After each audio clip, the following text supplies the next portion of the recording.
cleaning and exploratory data analysis.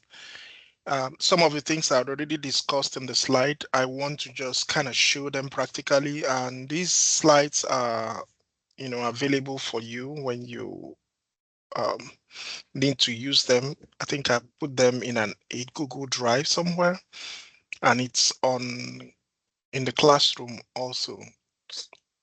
So this is the particular one I have. I think I might throw in one or two others later, but so starting from this, the team is before modeling, analysts must understand the data quality, distributions, relationships, and limitations, which was the whole purpose of the last video that I made.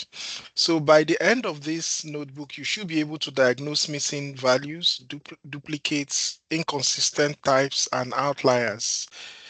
Make defensible cleaning decisions. I'm going to do XYZ, and this is exactly the reason why I'm doing that. And eventually I'm going to document it to say this is what I have done and this is why I have done it.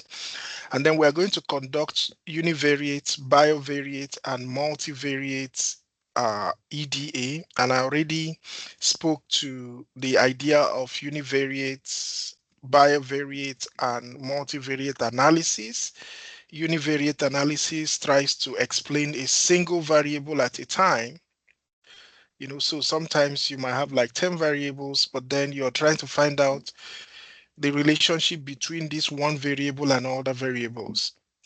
Or you could have a univariate analysis where you're actually looking at two variables, and then multivariate analysis where you're trying to explain two or more variables simultaneously and seeing how each of them affect the final, each of them working together affect the final outcome.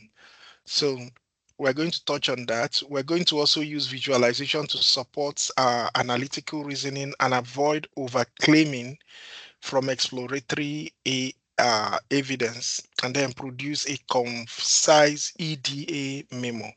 So this is typically, what you would have, and I did mention this. All this code is doing here is to help us load a couple of packages, and one of them will be NumPy, which we represent with NP, Pandas, PD, Matplotlib, which we represent with PLT.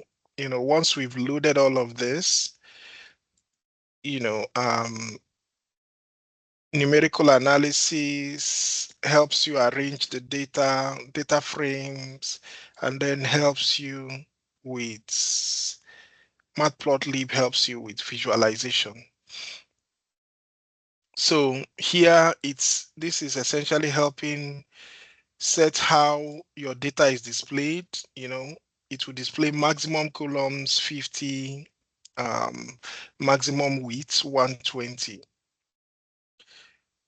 In some cases, you might want to do randomization. This helps set up the parameters for randomization. And here it's essentially trying to print out to check whether all of this loaded well. If it loaded well, it will say the environment is ready. This helps print out the version of Pandas, the version of NumPy that you're using, and those are the two things. So that's why when you run this, it says the environment is ready, and you're using Pandas 2.3.3, NumPy 2.3.5. So now the next thing we want to do is to simulate customer operations data with common quality problems. You have this data, it has some problems. Now, the thing you want to do is pay attention. You can see this is manually entered, so we're not pulling it from some Excel sheet or whatever. But then you have your string, and then you have your list, right? That's what you have. And then for regions, you do the same thing, and then you list all of this, right? You do the same thing with tenure, and you put these things on the list, But notice in this data, anyway, let's try to go ahead and convert it to a data frame, which will make it look like an Excel sheet arrangement. That's why you have your PD, which is you're using your PD, which is your pandas dot this is a method in Pandas, right, that would help organize your data into what we'll refer to as a data frame, or almost something that looks like your Excel sheet. So you run that, and then that's how you get this. So you see how it's organized everything. Your customer ID, this is your customer ID, everything here, it has listed them here. Your region, everything there, it has listed it. So that's the idea. Now, when you look at this, right, you can see NAN. So let me go here. So you see NAN in data science. Yeah. NAN, not a number, is a special floating point value used in data science and computing to represent missing data or the result of mathematically undefined operations like 0/0, you know. So that's what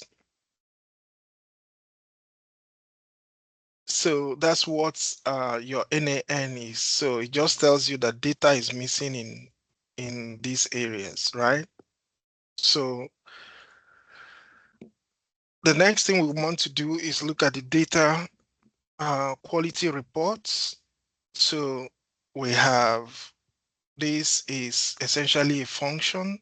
You're creating this function. Let's run the function column. The column is your DF, the columns in your DF, in your data frame. These are the types. So let me just run this first of all before we proceed. So you see what we've created here. We're trying to create a report to be like, analyze all of this. So the first thing we said is, I need you to pull all of the columns, right? These are your rows, right? And these are your columns. So those column names, right? What are those column names that we have? We have customer ID, region, tenure. So by saying pd.dataframe, you're just, by saying column df.column, we're essentially saying, hey, go to this data frame. This is our df, and pull all of the columns, which is what has been done here. It has pulled all of the columns. The next thing I want to do is I want to run through, right, and pull the data types, right? And this is what has been done here. Then I want to run through and look for, in each of these columns, right, what are all of the missing, the number of missing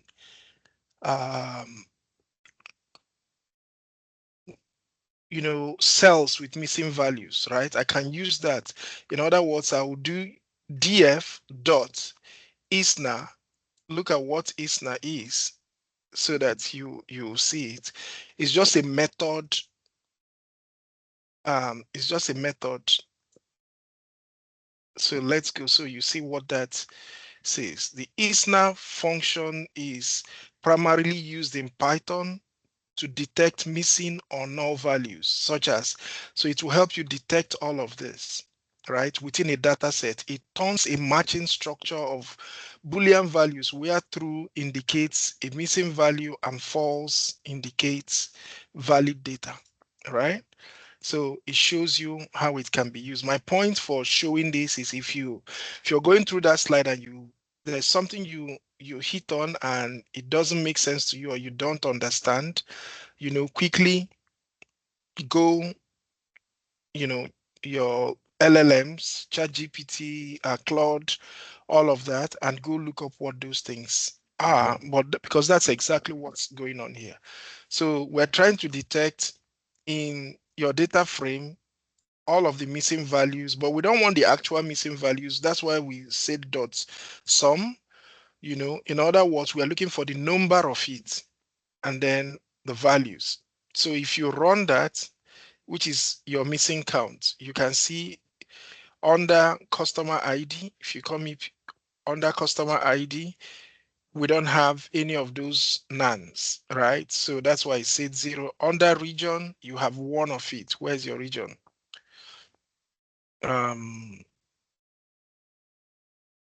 This is what's missing here, none. That's why you have one. Under tenure, you have one. Tenure, yeah, you have one. So that's why it listed it as one. Under month spend, you have two. Monthly spend, you have this and this. That's essentially what this is doing. And then missing percent, what's our missing percent? The percentage. So I'm also saying ISNA, which again, notice to detect missing values. So our data frame.isna.mean.values. So we are looking at taking an average of it, and then we are multiplying by 100, and then we are rounding it off to one decimal place.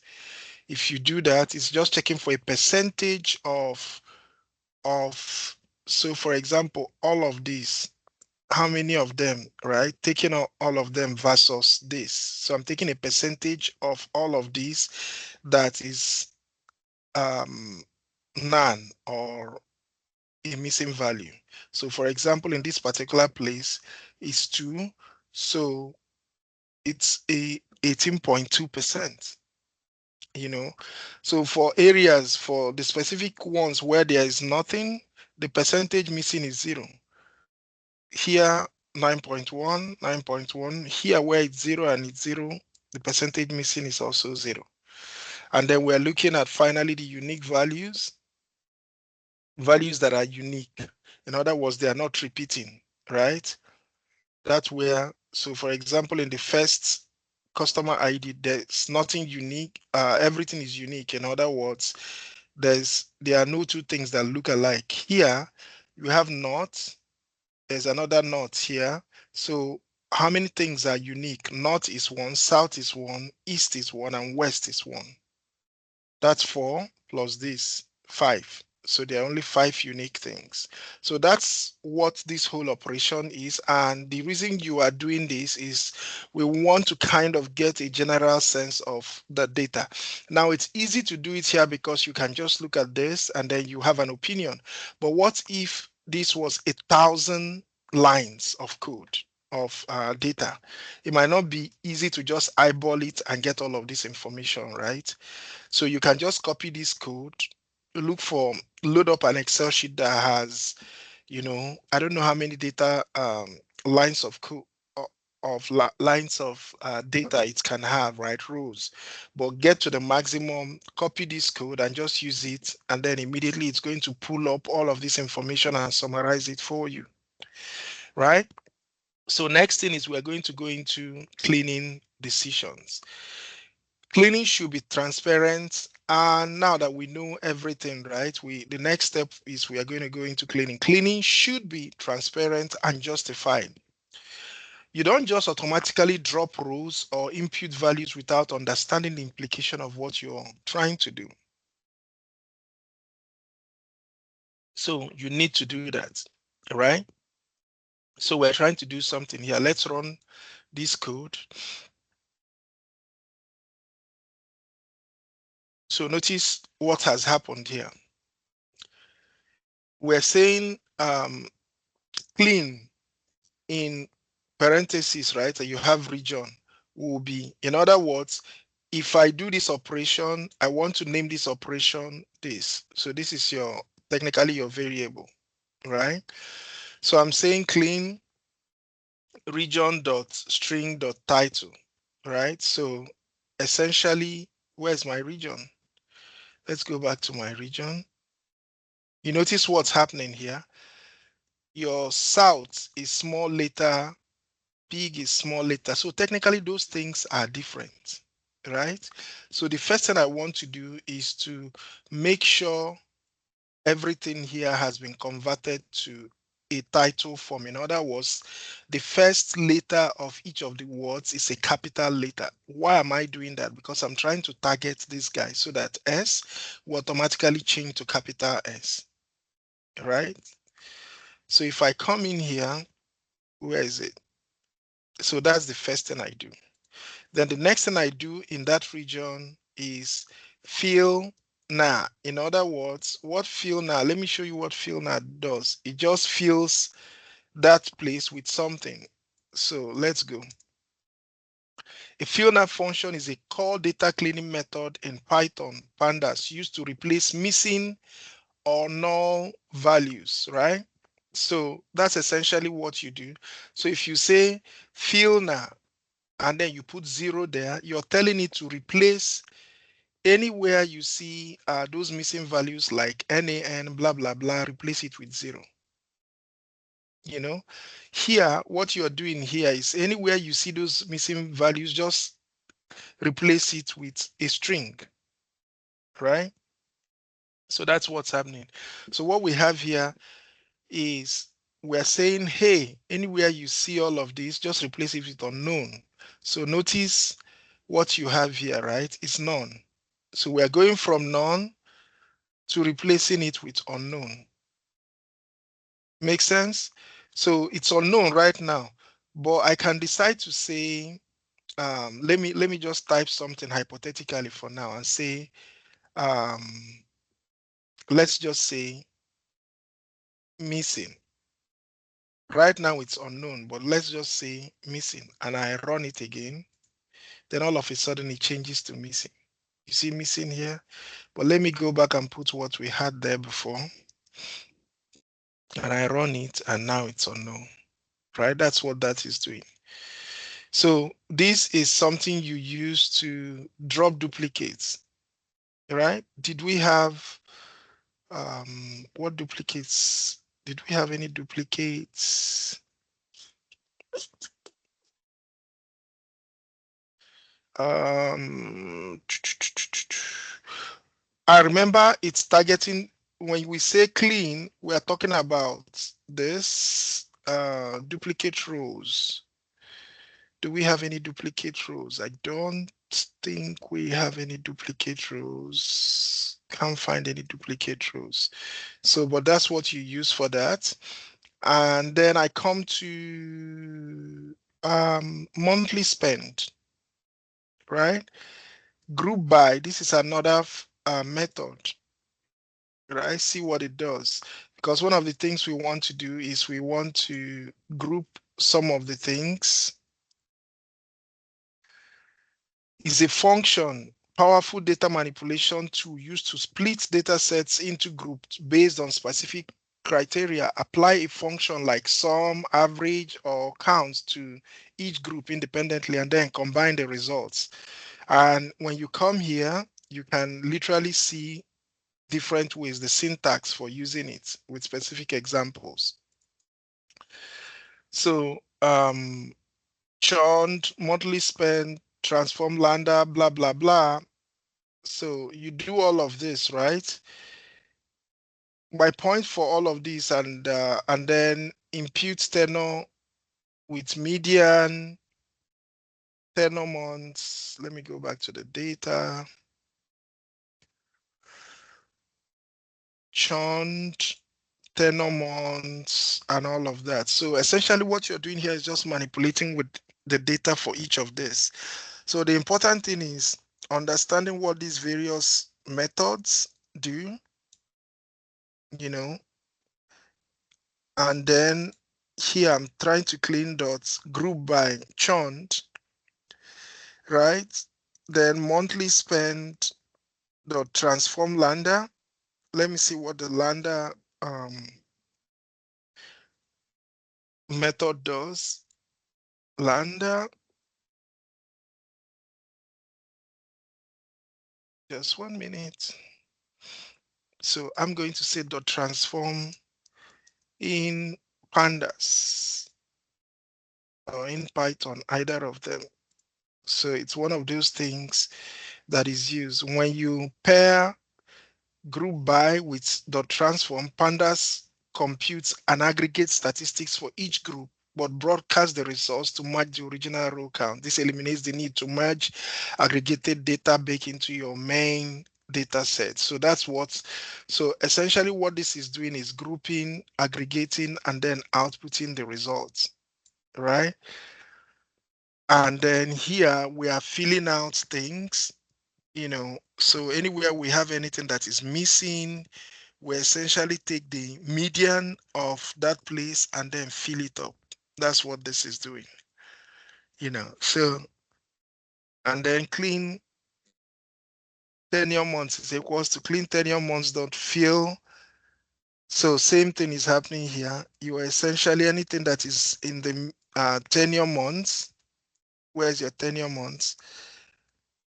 So there's a missing thing here. All that line of code is saying take an average of all of this. Sorry, find the median of these and then enter that median here. That's what that line of code is doing. So when you do all of that, this is exactly where you end. Notice that tenure months, let's go back and see tenure months. 4 was NaN. When we take the median of all of these, then we go back to 4. All of a sudden, the median is 18, so it replaces that. So same thing happened with monthly spend. Notice monthly spend, right? NaN. Let's come back here. That's for line 5 and 6. Line 5. 6 is missing. Let's go back. What happened to 6? Why did 6? Okay, so 6 is missing because there was a duplicate. Notice 5 and 6 are the same. They're actually a duplicate. That's why it was removed. So I think that's what this particular one was trying to do, to drop duplicates. So clean equals to this and then dot drop duplicates. That's what it does.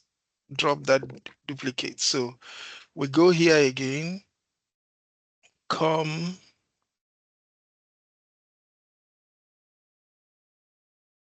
So a method in Pandas, Python's Pandas, it removes duplicate rows from a data frame or series. By default, it evaluates all columns in a row and retains only the first occurrence. So you can see how it's done here. This is a typical example. So for your troubleshooting and understanding of code, and the other way you can also do this is you can essentially go copy that code, go to an LLM, ChatGPT, and tell it to explain what's going on to me in each of the rows, right? And that way, that's how you get comfortable with this. So outlier detection, that's another thing. How do I detect my outliers? Outliers may be data errors or important signals. Investigate before removing, and this is us trying to investigate. So you're creating a function here, right? Where you're saying this is the name of your function. In the bracket is a series. Q1, Q3 is equals to series dot quantile. And then we're looking at the quantile, the 25th quantile and the 75th quantile. And we are saying that IQR is equals to the 75th quantile minus the 25th quantile. Then we return quantile 1, which is our quantile 1 is 0.25, which is our 25th quantile, minus 1.5 multiplied by IQR, which is this. IQR is 75th quantile minus 25th quantile plus 1.5 times this. That's what we get here. So for column in tenure, remember your tenure, this is your tenure month, right? Monthly spend, this, and support costs. So these 3 columns, I'm looking at them. That's so for columns in each of these columns, right? Our low and high, all right? So essentially what you're trying to do here, let me run it so that you can see what's going on here. Right. So we are looking at, for each of those three columns, we are trying to essentially analyze the ranking of their data, whether they are lower quantile, upper quantile, and all of that. So for the tenure month, the lower quantile is minus 25.12 and the upper quantile is 67.88. For monthly spend, this is our lower quantile, which is our what do you call it? Everything that is lower than, up to or equals to 25% of the general value, and this is for the upper value. And then for support calls, this is what we have for the lower quantile, and that is what we have for the upper quantile. So this is getting very specific, looking at the statistics of your data. So look at this too, all right?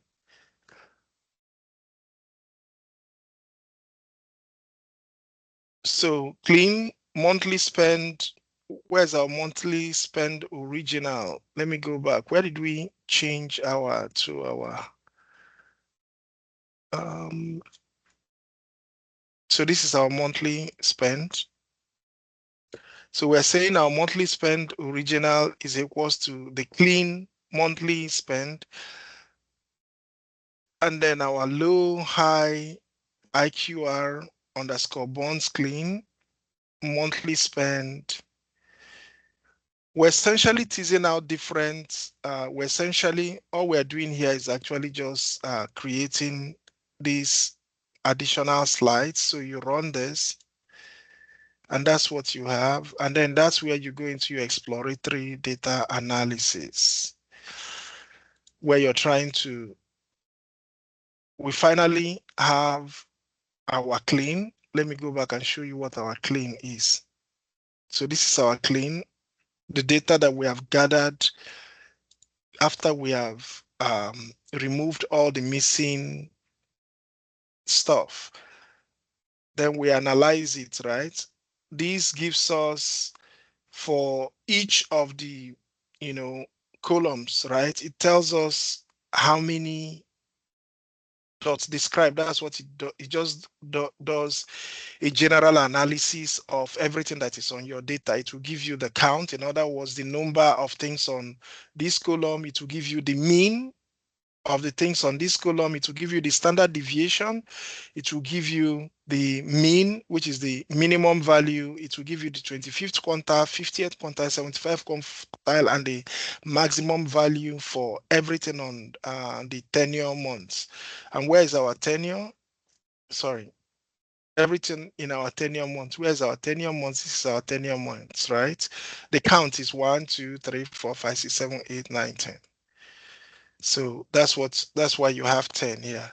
Then the mean and all of that. For monthly spend, you have all of this. So I can say, hey, what's my average monthly spend? And I can say, if this is in dollars, I'll say it's 10,240. What's the standard deviation? I know the minimum value that was spent that month is 500 and all of that. So next thing, I want to create a histogram, right, of my monthly spend winsorized, right? If I run that, this is what I get. So all the other things that you see are just the title, which is your title, X label, which is your X label.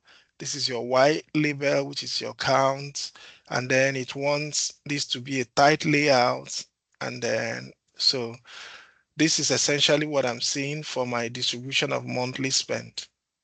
So the other thing I want to do, I want to create a box plot of that clean data, right? And in that thing, my column is going to be my support calls, and I want to arrange it by churned. Support calls, and I want to arrange it by churned. This is my support calls, and I want to arrange it by churned. So let's run that. So this is what we have. Support calls by churn status. In other words, this is my support calls and I want to check it against my run. Then what are we dealing with here? I think this is multivariate analysis.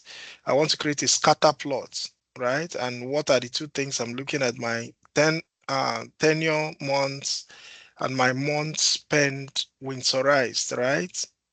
So this is the title of what I'm plotting, which is my scatter plot. You see dot scatter.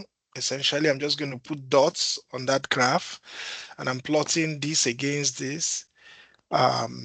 This will be my X label, this will be my Y label, and I want a tight layout, and then that's what it is. This right here is an example of an outlier.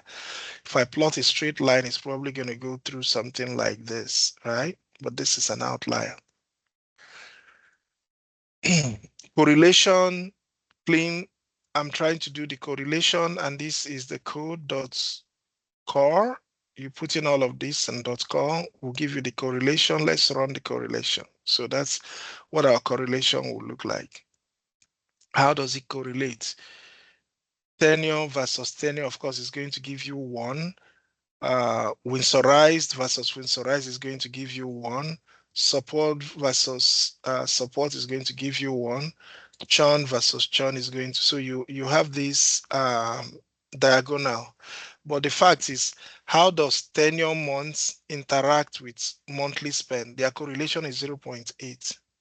Right? What is the correlation between tenure months and support calls? There's a negative correlation. In other words, they're moving in different direction. What is the tenure months and churn, right? They're actually moving in different directions. But the correlation will help you find how 2 or more factors, right, are related. And then this is where we have a correlation map. It's kind of what you have here too, but this is it in a map form. Tenure month and tenure month, right? Monthly churn and monthly churn. So if we go this way, go this way. That's why this is 0, this is 0, this is 0, this is 0, because it's at the diagonal. Sorry, this is 1, 1, 1, 1, right? So you can see as the correlation, this shows strong correlation. There's strong correlation between tenor months and tenor months.